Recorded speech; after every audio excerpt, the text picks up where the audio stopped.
সব গুহের পানি এখান দিয়ে আসছে। আর জায়গা জায়গাতে পায়খানার অভাব নাই, গু হাইগা মুইটা একবারে বরবাদ করে দিচ্ছে একবারে। পানিতে হাত দেওয়া যাচ্ছে না, যে পানিতে যে হাত দিব এরকম মোটা মোটা হ্যাঁ গু ভাইসা আসছে। আজকে আমি আসছি বিশাল বড় একটা নদীতে। এই নদীটা বিভিন্ন নদীর সাথে মিলিত হয়ে গেছে। এই নদীর নাম হচ্ছে জাস্টিন নদী, এটাকে জাস্টিন নদী নামে এই নদীটা পরিচিত। তো দেখেন নদীর অবস্থা কি, নদীর দুই ধারে একটু দেখান, নদীর দুই ধারে বিভিন্ন ফসল উৎপাদন হয়ে আছে, দুই সাইডে বিভিন্ন ফসল উৎপাদন হয়ে আছে। কিন্তু এই নদীতে বছরে মাত্র একটা মাস পানি থাকে, আর 11 মাসই ফাঁকা। আর এখন দেখেন কি পরিমাণ পানি, এই দেখেন একবার অল্প পানি, মানে 2-3 ইঞ্চি পানি, সম্ভবত 2-3 ইঞ্চি হবে এরকম পানি আছে। এই নদীতে আমরা দেখেছি একসময় বিভিন্ন বড় বড় লঞ্চ চলতো। আবার আমার বাপদাদারা গল্প করতো যে এই নদীতে নাকি একসময় বিভিন্ন বড় বড় স্টিমার, টাইটানিকের মতন বড় বড় জাহাজও নাকি একসময় চলেছিল এই নদীতে, এত বিশাল বড় বড় জাহাজ।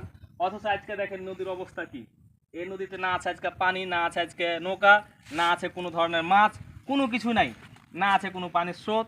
আমরা গোসল করতে আসলাম, গোসল করতে এসে দেখি নদীতে কোনো প্রকার পানি নেই।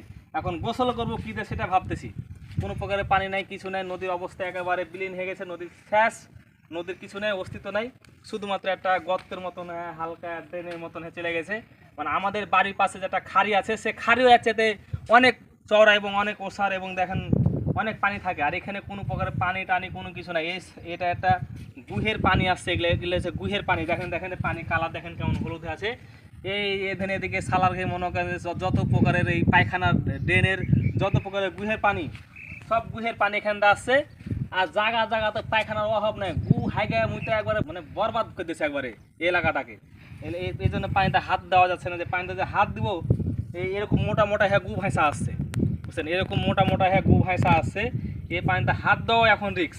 তাহলে নদী দেখেন যে কোন জায়গায় গেছে, নদী এমন 12টা বেজে পানি দূষিত হয়ে গেছে, কালো পানি, গুহের পানি, পচা পানি, বিভিন্ন পানি দূষিত, অল্প একটু পানি, মানে পানির অস্তিত্বটা নাই বলেই চলে। তা আসলে নদী এভাবে আমাদের দেশ থেকে দিন দিন বিলীন হয়ে যাচ্ছে। সবাই ভালো থাকেন, সুস্থ থাকেন, সবাইকে ধন্যবাদ। আসসালামু আলাইকুম।